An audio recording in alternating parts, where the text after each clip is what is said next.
Pickle, there are a number of large college football contests coming up this weekend. It's big college football week. One of them is going down in College Station as the Alabama Crimson Tide will come calling to play the Texas A&M Aggies.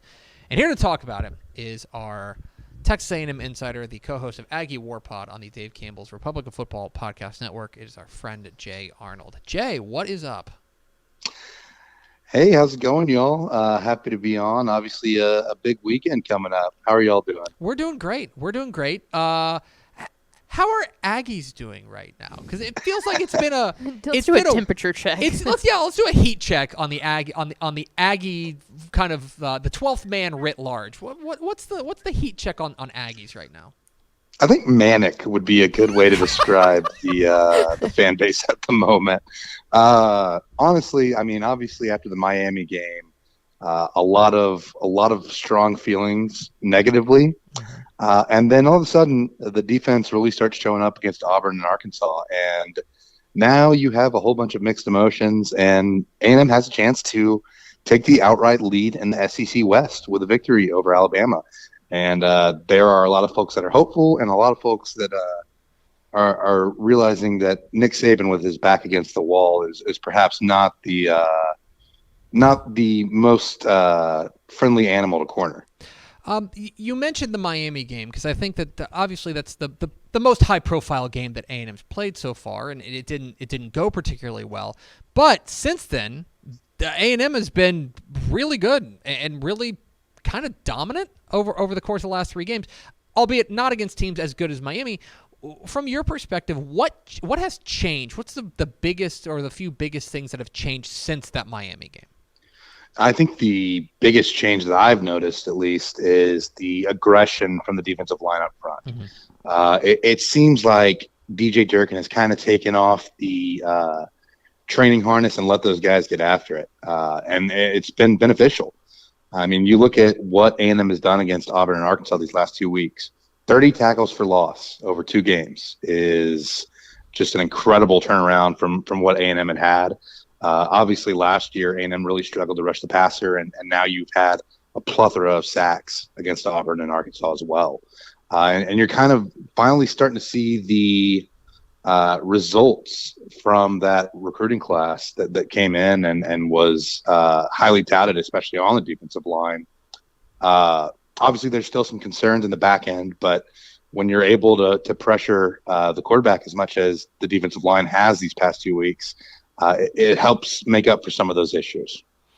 The other big question, talking with Jay Arnold of Aggie War Pod of the Republic of Football Podcast Network here on Texas Football Today. The other question is obviously under center. Connor Wigman is injured and out for the year, which objectively sucks. Max Johnson kind of thrust into the starting role.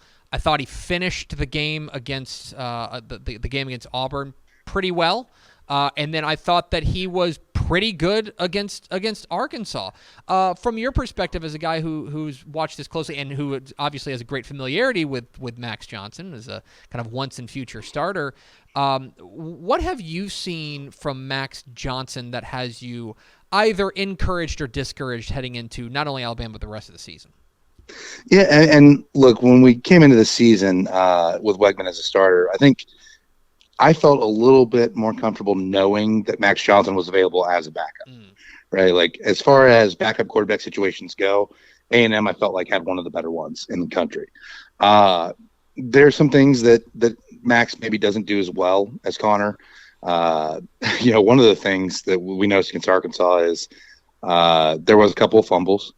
And part of that is Max Johnson maybe being a little bit too aggressive with his running. There's a couple times where I found myself screaming for him to get down and slide. But he's a tough guy, wants to get those extra yards, just needs to protect the ball a little bit better. Obviously, there was a pick six that Arkansas was able to capitalize on. You can't have turnovers like that against Alabama and expect to win. So that's the concerning side of it. The positive side of it is the weapons around him are so good, and he's done a good job of throwing the ball for the most part. That getting the balls to the ball to those weapons, and we talked about it earlier in the year with Bobby Petrino's feed the studs philosophy. You have a receiver like Evan Stewart who he wows me every week with some of the plays he's able to make, and getting the ball to him is something that Max Johnson seems to do well. And then perhaps the brotherly bond with his brother Jake Johnson at tight end seems to have been beneficial as well, because Jake Johnson has had a pretty good performance the last 2 weeks in his own right. On the offensive side, you mentioned the guys like Evan Stewart. I don't think, it's been really fun to watch, as you mentioned, but I don't know if there's necessarily anybody who's shocked that Evan Stewart is playing at an all-SEC caliber level. He's really good, and I think that was something that A&M fans were really excited about. Is there somebody on the offensive side that has been a pleasant surprise, somebody that you didn't necessarily see coming, that suddenly you look up and you're like, oh, that's a guy that I like when he's involved? Yeah, these last 2 weeks in particular, it's been Le'Veon Moss, who has been just instrumental in getting the run game going. He's a guy that runs really angry, kind of wants to inflict the hit instead of being the one taking the hit. And I think you've seen it shown off against both Auburn and Arkansas. And, he's a guy that keeps his legs turning. And even when he gets contacted behind the line of scrimmage, it seems like he's always falling forward or breaking tackles. And getting that run game going is just going to be even more beneficial for Max Johnson and getting his confidence going. So Le'Veon Moss has been a real pleasant surprise for me, especially these last 2 weeks. 2:30 p.m. on CBS. It will be the Texas A&M Aggies welcoming in the Alabama Crimson Tide. This is obviously, I don't need to sell anybody on the importance of this game, but especially with at least the catbird seat of the SEC West hanging in the balance, it certainly has an even bigger bit of resonance to this game. I'm interested in what you are going to be watching for in this game. What are you keeping an eye on in this game that will need to happen if the Aggies are going to have a fun day on Saturday? It's maintaining that level of aggressive play from the defensive line. If the defensive line's able to get after Milroe and pressure him, I think A&M has a really good shot. Mm-hmm. Milroe I think he's made strides as a passer. I think he's still a little bit underrated in that aspect, especially in the deep ball. I mean, he can hit the deep ball for sure, and that's an area where A&M has struggled in coverage. But I do think he struggles a little bit more with the intermediate stuff. I think he's made improvements there, but it's still an area where A&M can perhaps force some errors and get some turnovers. That will depend on the defensive line getting after Milroe. And it's this fine balance between keeping him in the pocket and still getting pressure. Because you obviously don't want Milroe to get outside, break contain. A&M has faced mobile quarterbacks in the past 2 weeks, but I think Milroe is just a step above as far as quickness, which makes it a handful to kind of keep him from gashing you. With that being said, I do think if A&M is able to get a lead early and force Alabama into a situation where they have to play from behind and hit some more of those intermediate routes, as opposed to taking deep shots or focusing on the run, A&M has a really good shot. And again, this all comes down to the defensive line versus Milroe. He's Jay Arnold. You can hear his fine work alongside Mike Craven on Aggie Warpod on the Dave Campbell's Republic of Football Podcast Network. Jay, appreciate your time. Enjoy the game on Saturday. Don't stress too much. It's supposed to be fun. And we'll I will make no promises. That's fair. I can appreciate that. Thanks, Jay. Thank y'all. There he goes, Jay Arnold, the Aggie Warpod, the Republic of Football Podcast Network. Good listen, Mike Craven and Jay Arnold, former Aggie defensive lineman himself, so he knows a little bit about defensive line.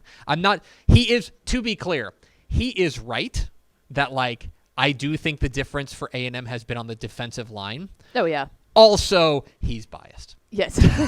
Because he's a defensive lineman, and I know that he's got such a real laser eye on right. how they're playing. But that being said, when it actually is the correct issue and they're fixing it, he's like the Leonardo DiCaprio meme where he's sitting there in the recliner pointing at the TV like this. Yes, absolutely. Anyway, it is Jay Arnold of the Aggie War Pod. Go listen to that on the Republic of Football Podcast Network. We appreciate his time. Hey, thanks for watching this clip here on YouTube. If you like this kind of stuff and you want more of it, make sure you subscribe to our YouTube channel. And remember, you can watch us live every weekday at noon at TexasFootball.com, Facebook, Twitch, or here on YouTube. And if you want more of the best coverage of football in the state of Texas, check out TexasFootball.com and become a Dave Campbell's Texas Football Insider at TexasFootball.com/subscribe.